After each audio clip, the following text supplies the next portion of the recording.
기도하겠습니다. 하나님 고맙습니다. 저희들에게 주신 귀한 시간 새 첫 번째 금요일 성경 공부로 모이게 하시니 감사드립니다. 이 저녁에 저희들에게 주시는 새로운 말씀을 통해서 앞으로 그 말씀이 끝나는 날까지 저희들에게 깨닫게 주시고 알게 해주셔서 주님의 말씀을 갖는 귀한 시간 성도들 되게 하여 주옵소서.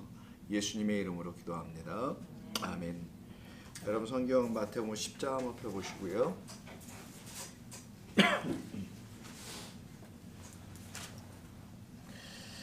마태복음 10장을 한번 오늘부터는 10장을 합니다. 10장을 하는 이유는 마태복음이 일전에 한번 말씀드린 적이 있었습니다만은 총 5편의 설교로 되어 있는데 오늘 그 5편의 설교를 한번 정리해 드릴게요. 그냥 알아두시면 좋을 것 같아요. 자, 마태복음 5편의 설교, 5개의 설교 혹은 강화라는 말도 쓰는데, 자, 제1강화, 강화라는 디스코스라는 강론하여 말씀하자, 말한다 이런 말에서 다른 말로 하면 설교라는 말이기도 해요. 제1강화가 마태복음 5장이에요. 그럼 제2강화가 어디냐? 우리가 마태복음 5장서부터 7장입니다. 제2강화는 마태복음 오늘 우리가 지금 하고 있는 10장이에요. 제3강화는 마태복음 13장입니다. 이렇게 순서로 해서 5장, 7장, 10장, 13장 중간중간에 어떤 사건들은 좀 메꿔지게 되고요. 제4강화라고 있는데 그 마태복음 18장이에요. 제5강화가 있겠죠. 마지막 5번째 설교라는 겁니다.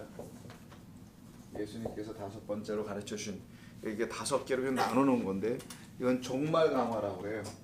마태복음 24, 25장이에요. 자, 각각 이름을 산상순이라고 하죠. 산상설교라고도 하고요. 두 번째는 우리가 지금 오늘 이번 시간서부터 앞으로 끝날 때까지 하게 될 건데 이거는 파송설교라고 해요. 12사도를 제자라고 하고 파송하는 그 파송 지침서 같은 거죠. 제자들이 어떻게 세상 나가서 사도들이 어떻게 해야 하는지에 대한 이야기 파송설교고요.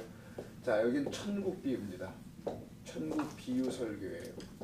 자, 그럼 10분인 자의 비유가 있는 곳이 바로 마태복음 13장이 되는 거예요. 천국 비유 설교가 있는 곳. 그 다음에 제4강화 18장에서는 천국 백성이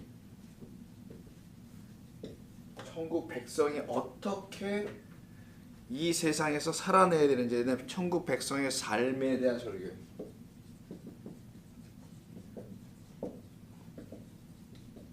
천국 백성의 삶에 대한 설교가 18장에 있는 거고요. 종말 강화라고 그러죠. 마지막에는 종말 설교. 마지막 때에 대한 이야기를 하는 건데 그 마지막 때가 어떤 것을 말하는지를 설명하는 것이 마태복음 24장, 25장이라고 볼 수 있습니다. 이렇게 5편으로 되어 있다라는 거예요. 근데 특징이 좀 있습니다. 이렇게 5편 일단 보세요. 이렇게 5편으로 먼저 정리를 한번 해보시고요. 이 각각 5편이 끝나는 부분들이 있죠. 그러니까 끝나는 그 부분들만 우리 한번 찾아보겠습니다. 그럼 마태복음 7장 28절 이쪽에다 쓸게요. 7장 28절 한번 볼게요.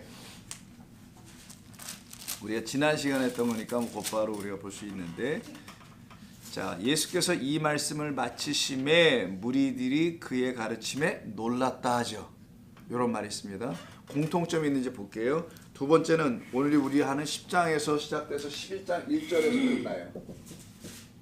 11장 1절 제2강화가 끝나는 것만 우리가 챙기는 겁니다. 각각 강화가 끝나는 7장 28, 11장 1절 뭐라고 되어 있나요? 예수께서 12제자에게 명하기를 마치시고 이에 그들의 여러 동네에서 가르치시며 거기를 떠나셨다고 되어 있죠. 여기도 보니까 12제자에게 명하기를 마치시고 라고 되어 있네요. 자, 세 번째 강화의 끝은 13장 53절이에요. 13장 53절의 특징을 한번 보면요. 같이 한번 찾아가서 보시죠. 13장 53절. 예수께서 이 모든 비유를 마치신 후에 그곳을 떠나사 이렇게도 되어 있죠. 그러니까 뭐 가르치시고 마치시고 떠나시고 이게 계속 반복되는 거 느낌 있지 않습니까? 또 한 군데 제4강언은 19장 1절에 있어요. 자, 19장 1절 한번 가보겠습니다. 18장이 끝나고 18장 전체가 다 끝난 19장 1절. 예수께서 이 말씀을 마치시고 라고 또 되어 있네요. 그래서 새로운 글은 또 가시죠. 뭘 마치신다 계속 있네. 그러니까 시작이 있고 종결이 있다는 거예요. 마지막은 어디 있냐면은 26장 1절에 나오겠죠. 그러면 25장까지니까 26장 1절 한번 보겠습니다. 이거 한번 마태복음 한번 쭉 한번 띄워보자고요. 어떻게 되어 있는지.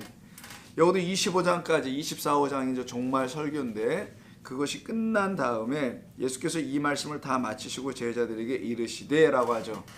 자, 이런 식으로 공통점은 뭐냐면은 예수님께서 이 말씀을, 이 교훈을 명하시는 것을 마치시고라는 말이 전부 다 들어가 있다는 거예요.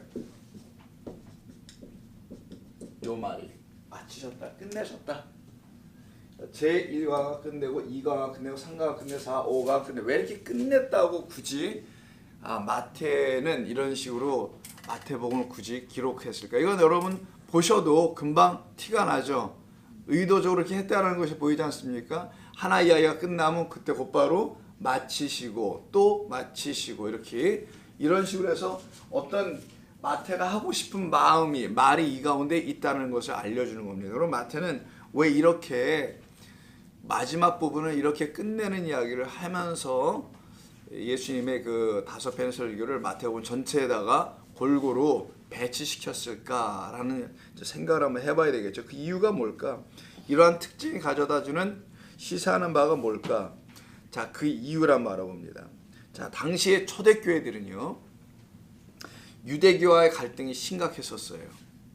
자, 우리 기독교는 유대교에서 시작된 겁니다. 거기서부터 나온 건데 그 갈등이 굉장히 최고로 고조된 때에 당시의 상황을 지금 마태가 고려하고 있는 거예요. 그러니까 지금 마태가 지금 이런 상황을 고려해서 요것을 기록한다는 거예요. 이해하셨죠? 첫째, 당시의 상황이에요. 상황은 유대교와 기독교 사이, 그러니까 초대교회라고 하죠. 기독교라고 좀 뭐하고 유대교와 초대교회 그 상황이 서로 아주 갈등이 있었다는 겁니다.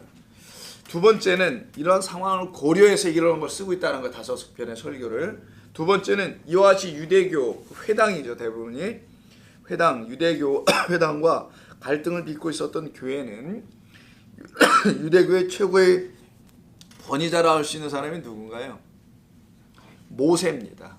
모세가 율법을 하나님께로부터 받았기 때문에 유대교가 생기게 되는 거란 말이에요. 즉 유대교의 최고의 권위자라고 할 수 있는 모세와 또한 그의 가르침인 모세오경이라는 게 있어요. 모세오경은 여러분 아시던 창세기, 출애굽기, 레위기, 민수기, 신명기 5권의 책을 말하는 거예요. 이 5권의 책, 그 저자라고 알려있는 모세와 그가 가르쳐준 5권의 책이 구약의 가장 중요한 겁니다. 그거에 관계하여 혹은 그거에 빗대어 이런 표현이겠죠.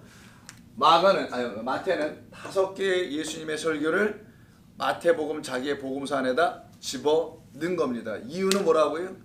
유대교와 초대교회가 갈등이 심화되고 있었어요. 유대교가 초대교회를 박해하고 있었거든요. 당시에 그 박해 상황에서 자기들의 이 예수 그리스도를 새로운 진리와 도로 따르고 있는 이 우리의 모임이, 이 교회가 정당하다라는 것, 온전하다라는 것, 더 나아가서 진리 그 자체라는 것을 입증하고 싶어서 알려주려고 이렇게 5편의 설교를 모세 5편의 책을 빗대어 쓰고 있는 겁니다. 이런 것이 지금 마태복음 안에 담겨 있는 것이에요. 여기 이렇게 하는 이유는 우리가 믿고 있는, 우리가 따르고 있는 우리 구주 예수 그리스도께서, 그들은 뭐 구주라고 생각하지 않고 그리스도라고 생각하지 않죠. 유대교에서는 그분은 모세보다 더 위대하고 권위 있는 분이라는 것을 더 드러내고 싶었던 겁니다. 모세보다 더 권위 있고 위대한 분이다.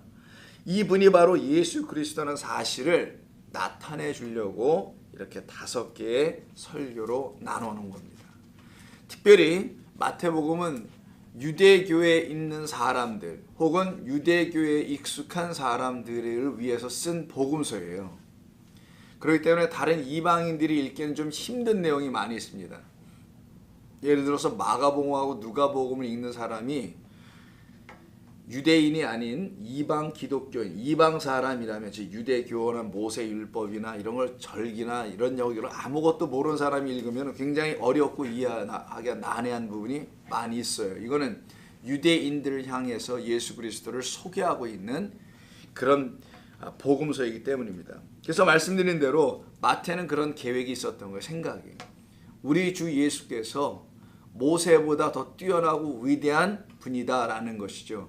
더 나아가서는 모세와 단순히 견줄 만한 대상이 아니라 마지막 세 번째로 중요한 건 뭐냐면 유대교가 다 하지 못한 것을 예수 그리스도께서 완성하셨다라는 것을 알려주려고 5편의 설교를 쓴 겁니다. 그러면 모세오경이, 자 보세요, 모세오경이 미완성처럼 보여지는 거예요. 마태 눈에는. 유대교 사람들은 이게 완성된 것처럼 보여질 거 아니겠어요? 더 이상의 것은 없다 하겠죠. 근데 이 여기 모세오경 전체에서 증거하고 있는 분이 한 분 계신데 그분이 바로 예수 곧 그리스도다라고 하는 이야기로 유대교에서 말한 모세오경은 모세오경 자체만 읽어버리면 여러분들의 믿음과 신앙이 완성될 수가 없어요 라고 말하려고 하는 것이 마태의 의도라는 겁니다. 마태의 마음이에요. 사실상 성령이 주신 마음이죠. 그 마음으로 모세오경에 반해서 그 미완성을 완성시키겠다는 말로 하기 때문에 여기다 잠깐만 뭐라고 썼다고요? 마치시고 마치셨다는 말씀 거예요. 이해하셨죠? 어떻게 된 건지. 왜 각 강화의 끝부분에 이 마치시고 완성했다는 표현입니다. 이 마치시고란 말 왜 계속 반복해서 썼는지 이해하시겠어요? 이거는 모세오경이 응하는 예수 그리스도의 그 가르침을 들어야 완성되는 거다라는 거예요. 그래야 끝이 나는 거다. 그래야 완성 모든 것이 쉼을 얻는다 뭐 이런 표현도 되겠죠. 다 이루어지는 것이라는 말인 거예요. 그래서 모세오경을 넘는 새로운 말씀이라는 것을 알려주고자 이런 구조, 마치 모세오경처럼 5편의 설교를 갖다 집어넣은 겁니다. 예를 들어서 신명기 안에도 5편의 설교가 있거든요. 또 따로 신명기만 보더라도 그와 같은 것으로 유대인들이 쉽게 이해할 수 있는 구조로 5편을 가지고 썼던 것이라 보면 되는 겁니다. 그러면 정말 예수님께서 모세보다 더 권위 있는 그런 분이라고 마태복음에서 이야기합니다. 12장 보세요. 10장 좀 넘어가면 12장 6절 몇 군데만 좀 보겠습니다. 이런 말들이 계속 있는 것을 12장 6절 예수님께서 직접 말씀하시는 거죠. 내가 안식일 때 제사장 이런 등등을 놓고 얘기하시는 거예요. 자 봅시다. 12장 6절 내가 너희에게 이르노니 성전보다 더 큰 이가 여기 있느니라. 나는 자비를 원하고 제사를 원하지 아니하노라 하신 뜻을 너희가 알았더라면 무죄한 죄를 정죄하지 않았으리라. 인자는 안식일의 주인이다라죠. 그러니까 안식일 문제를 갖고 논쟁하고 있는 유대 회당의 사람들을 놓고 내가 안식일의 주인이야. 너희들이 안식일을 지키니만이 이걸 내가 잠깐만 얘기하는데 내가 주인이란다. 그러면 여기 모든 것보다 더 성전보다 더 큰 이 너희들의 성전에서 안식을 지금 지킨다고 하는데 그 주인이 나야 나. 그래서 예수님 자신이 그 어떤 것보다 위대하신 분이라는 것을 이렇게 들추어내고 있는 것입니다. 또 한 번 해볼까요? 12장 41절도 보세요. 12장 41절 심판때에 니느웨 사람들이 일어나 이 세대 사람을 정죄하리니 이는 그들이 요나의 전도를 듣고 회개하였음이거니와 요나보다 더 큰 이가 여기 있다라고 하죠. 바로 그게 우리 주 예수 그리스도를 말하는 겁니다. 그래서 더 크시니 더 큰 분 이런 것을 얘기하고 있죠. 또 한 군데 봅니다. 자 마태복음 12장 41절 42절이네. 그 다음에 또 나오네요. 심판 때에 남방 여왕이 일어나 이 세대 사람을 정죄하리니 이는 그가 솔로몬의 지혜로운 말을 들으려고 땅 끝에서 왔음이거니와 솔로몬보다 더 큰 이가 여기 있다 또 하죠. 마태복음에 무려 이렇게 3번 아주 적나라하게 직설적으로 표현하는 것만 해도 3번입니다. 자, 마태복음이 유대교에 익숙한 유대인들을 향해서 쓴 복음서라고 본다면 이거와 유사한 복음서로에 들어가지는 않지만 서신서 중에 하나가 히브리서예요. 히브리서도 유대인들 향해 쓴 겁니다. 한번 가볼까요? 히브리서 3장 한번 보세요. 저 뒤쪽으로 가셔야 됩니다. 히브리서 3장 찾아보시고요. 3장 3절 355면 자 1절부터 쭉 가면 예수를 생각하라 라는 말이 나와요. 1절에 예수를 깊이 생각하라. 그는 사도이시며 그 다음에 대제사장이신 예수를 깊이 생각하라. 그분을 소개합니다. 그는 자기를 세우신 이에게 신실하시기를 모세가 하나님의 온 집에서 한 것 같이 하셨으니 이거 뭐예요? 구약의 율법을 완성하러 오신 분이라는 거예요. 부정하러 오신 분이 아니라 그는 모세보다 더욱 영광을 받을 만한 것이 마치 집 지은 자가 그 집보다 더욱 존귀함 같으니라. 이 말을 하죠. 모세가 집을 지었다면 그 집은 바로 예수님이야, 나야. 이런 말씀을 히브리서에서 하고 있는 거예요. 그래서 계속해서 우리가 이 말씀을 쭉 보게 되면 이 외에도 많이 있습니다만은 보게 되면은 이 마태복음에서 이렇게 5개 강화로 5개의 설교를 한 이유를 이제 이해하시겠죠. 그 중에 우리가 하는 것이 지금 제1강화인 산상설교를 끝내고 산상수훈을 두 번째 강화인 마태복음 10장 전체인데 예수님께서 드디어 제자들을 삼으셔서 그 제자들을 파송하는 이야기인 파송설교에 관계된 부분을 우리가 나누게 됩니다. 그럼 여러분 10장을 한번 보실까요? 다시 본문 들어가셔서요. 마태복음 10장 책갈피를 좀 해놓으시고요. 왔다 갔다 할 테니까 10장 1절 예수께서 그의 12제자를 부르사 더러운 귀신을 쫓아내며 모든 병과 모든 약한 것을 고치는 권능을 주시니라. 12사도의 이름은 이러하니 베드로라는 시몬을 비롯하여 그의 형제 안드레와 세베대의 아들 야고보와 그의 형제 요한, 빌립과 바돌로메, 도마와 세리마테, 알페오의 아들 야고보와 타데오,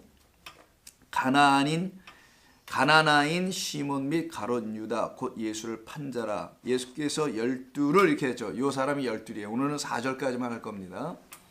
1절부터 4절까지만 하는데 이 12의 이름이 다 나오네요. 물론 12의 이름이 마가복음하고 누가복음 전체를 볼 때 순서가 좀 바뀐 것도 있고요. 이름이 조금 다른 부분이 하나 나타나는 데도 있습니다. 그러나 그것은 뭐 편집의 과정에서나 그들이 그 이름들을 수집해 나가는 과정에서 좀 다르게 이름을 들었을 가능성이 있다고 좀 보고요. 자, 한번 보시겠습니다. 1절을 먼저 한번 볼게요. 1절 예수께서 그의 12제자를 부르사 더러운 귀신을 쫓아내며 모든 병과 모든 약한 것을 고치는 권능을 주시니라. 이렇게 읽으면은 예수께서 12제자를 택하신 이유가 나타나죠. 뭐냐면 귀신을 내쫓고 모든 병과 약한 것을 고치신다. 고치게 하기 위해서 권능을 주셨다 이렇게 되잖아요. 그럼 병 고치는 뭐 은사나 능력을 주시기 위해서 또 무슨 귀신들을 쫓아내는 뭐 엑소시즘 한다고 하죠. 귀신 추출하는 악령 추출하는 거, 뭐 무당들이 하는 것처럼 이런 것을 하게 하시기 위해서 제자들을 삼으셨다라는 것처럼 이렇게 보여지지 않습니까? 그럼 과연 그런 일을 하도록 예수님께서 우리 요즘 시대에 말하는 것처럼 그런 일을 하게 하시기 위해서 예수님께서 또 뭐 병이나 고치는 일을 하게 하시기 위해서 그렇게 하신 건가? 이 본문은 정말 그런 것을 의미하는가? 이런 것을 생각해 봐야 한다는 거예요. 만약에 아니라면 여기 병 고친다는 말은 뭐고 약한 것을 고친다는 말은 뭐고 그것을 위해서 필요한 그 권능이라는 것은 또 무엇을 말하는 것인가? 이걸 이해해야 한다는 거예요.